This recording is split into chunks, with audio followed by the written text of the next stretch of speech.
Welcome back, fellow card fighters. Today's a beautiful day to do deck profiles. Have you ever wanted to be an edgelord and throw cards, children's card game against the wall and think you're a freaking cool, badass motherfucker?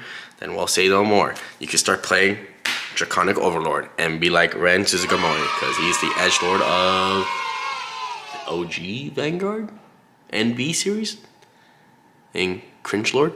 Anyways, let's do a deck profile. For our red line, we run Wingo Brave, then Little Sage Marin, then followed by Blaster Dark, and then Overlord. Yeah, Phantom Blaster Overlord. I forgot how to say his name for some reason. Blame it on me being sick. Wingo, self-explanatory.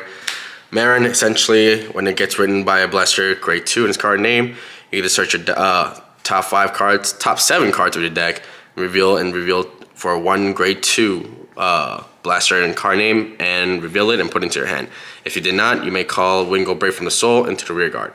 So the whole point is, when you write it with Blaster Dark, you don't want to find target, so you miss target, shuffle your deck, call out Wingo Brave. Then, using Blaster Dark skill, you counterblast one, retire this unit, so you get to use Blaster Dark skill. Blaster Dark skill, when this unit is placed on Vanguard or rear guard, counterblast one, retire one of the rear guard, and choose one of your opponent's rear guard and retire it. And this unit gains +1 drive check. So, by doing so, even if your opponent has no rear guard, it gains twin drive, which is a nice little thing.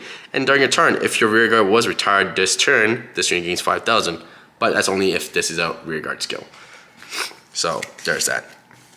Now, we go into the Phantom Blaster Overlord skill. Ooh, look at this beautiful artwork. This skill, first skill, continuous. If your soul has a Phantom Blaster Dragon, this unit gains extra crit, just permanently. It's kind of nice. When this unit attacks, retire 2 of your rear guards. Choose one of your choose a Blaster Dark and its card name from your soul or drop and call it to the rear guard.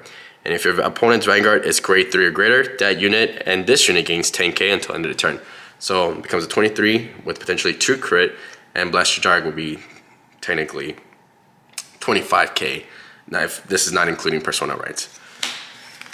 Alright, moving on to the main deck. Main deck, we're running 3 copies of the Phantom Blaster Overlord, 3 copies of the regular PBD, and 2 copies of Nuada.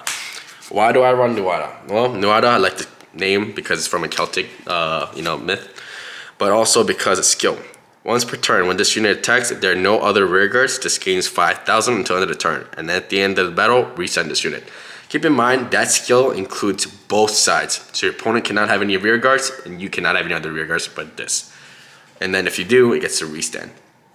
So it's only there because of early game rush and potentially for just to be a fodder, honestly. PBD regular. I don't use him at all. He's just there for the condition to meet the extra crit. But we'll go over the skill. When this unit is placed on a Vanguard circle, choose a Blaster and its card name from your soul, and you may call it to the rear guard. Act skill from Vanguard circle. Once per turn, retire 3 of your rear guard, choose up to 2 of your opponent's rear guard, and retire them. And this unit gains 10k extra crit until the end of the turn. So, I guess in a weird situation, if you really wanted to, you could ride over it, so you can do the Nuada skill, but that would be kind of stupid. Alright. Moving to the grade 2 lineup of the deck. We run 2 of Drilling Angel. We run 2 copies of Blaster Dark. 4 copies of the main. And then 3 copies of Emmeline. And then 4 copies of Cleota. Now, this is a weird ass deck combination, you might be wondering. Honestly, you could probably downsize Blaster Dark to 2 copies, 1 from the right line and 1 from the deck, because you only need 2. But I just have that just in case for all extensive purposes. I could honestly take him out and put on the Drilling Angel, just so I can have always a way to put in PBD into the soul. So we know what he does. Drilling Angel, essentially you get to choose a card. When this unit is placed on the rear guard, put a unit from the drop into the soul, then look at top 3 cards from the deck, choose up to 1 card with the same name and call it to the rear guard. Shuffle the deck. So if you have PBD as a ride fodder, you discarded it, and you have this in your hand and you can call it, put the PBD into the soul. Kind of nice. The main is another way of putting the PBD into the soul. So during your turn, if you have a Vanguard with Blaster in its card name, this gains 5k, so it's a 10k attacker.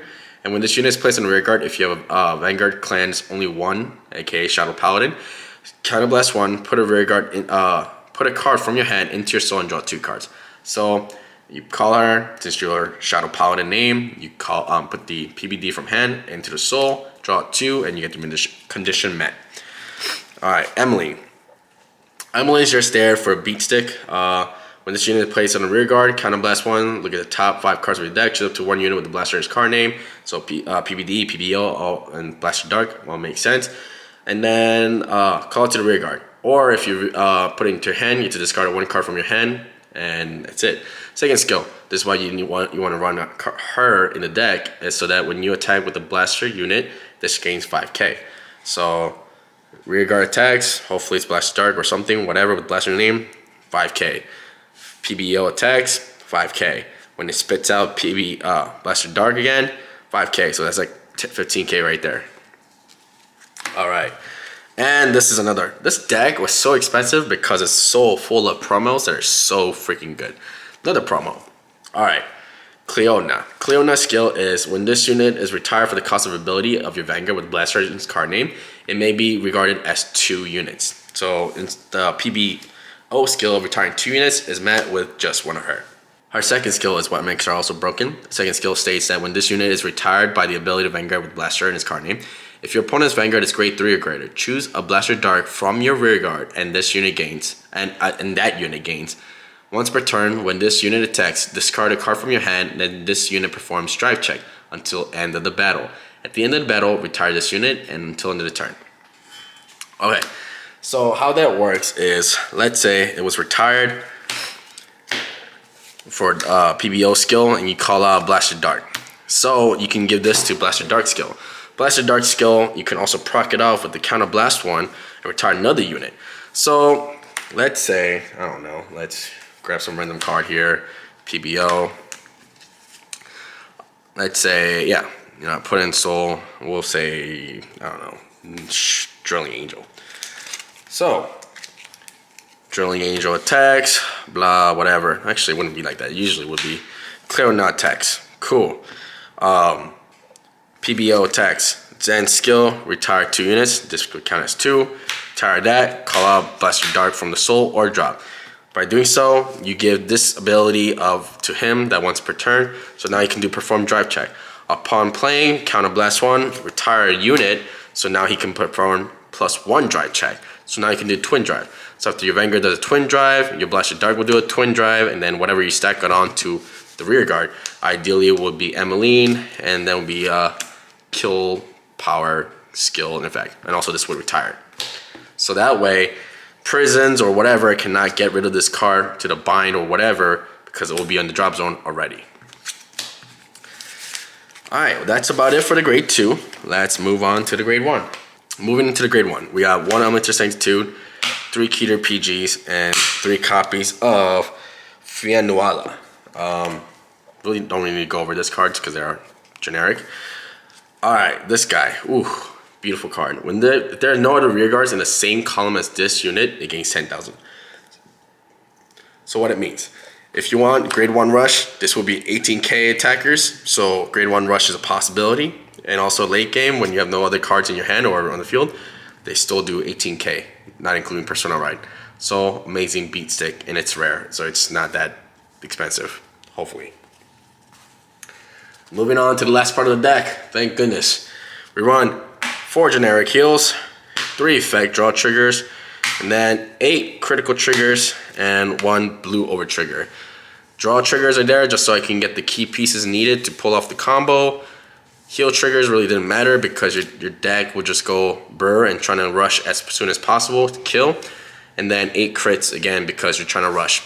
Now the blue over trigger is important. Blue over trigger is important because you get to grab the key piece you need upon revealing from the drop zone, and also gets 10 million and then also gets a crit. So you can relocate if they do PG or whatever, then you can relocate both 10 million and the crit. If they don't do that, then you just do crit to the Vanguard and you could put 10 million elsewhere and you get to draw a key piece back, which ideally will be your PBO from the drop zone. Well, that's about it for today, you guys. I hope you guys enjoyed the video, and I will see you guys next time. Peace.